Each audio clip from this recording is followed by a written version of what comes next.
In this segment, we are going to discuss the daily operations of a substitute teacher. We will also discuss daily procedures and routines, basic classroom management techniques, setting expectations, and the top 12 principles for substitute teachers, or what I like to call the do's and don'ts of being an effective teacher. Let's talk about the daily operational procedures and routines.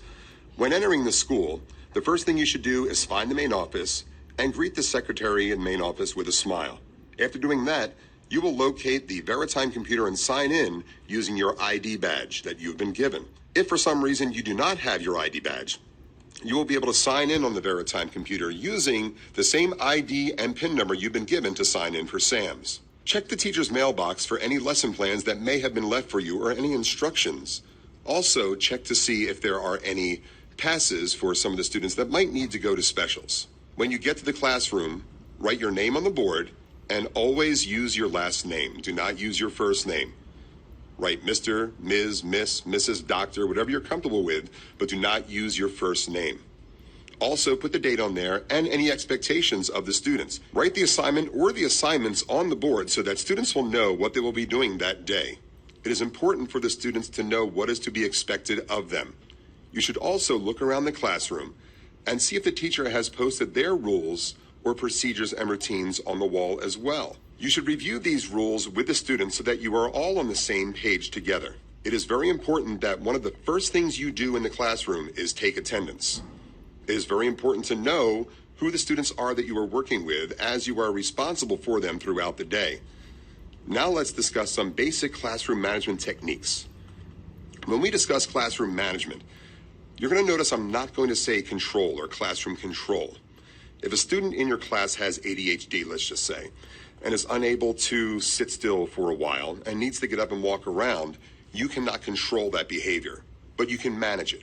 That's why we say classroom management. I'm going to start off by giving away the secret to classroom management, or my two biggest pieces of classroom management. The first is learn the kids' names. It is very important that you learn the kids' names. Cannot overstate the importance. One of the things that learning the names does is it establishes a relationship and respect with the students. It also lets the kids know that you know who they are. And some of the kids that would maybe want to be, and we're not going to say bad, you don't say bad, we're going to say maybe difficult or challenging students. We have to let them know that we know who they are.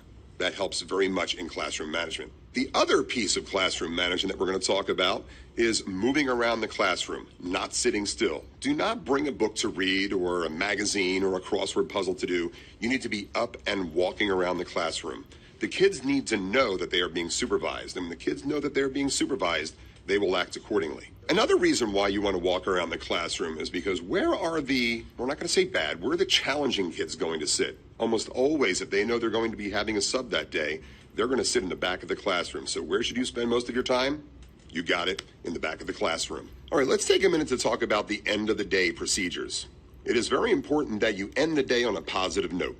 Dismiss the students in accordance to the school's procedures, and it may be necessary sometimes when you are dismissing the kids to allow some of the kids to leave early if they have a pass. But it is not up to you to determine whether it is okay to let a child leave early. Check the classroom environment to ensure that it is clean and organized before you leave for the day.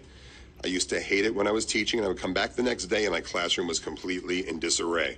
I would not ask for that sub to come back the next time.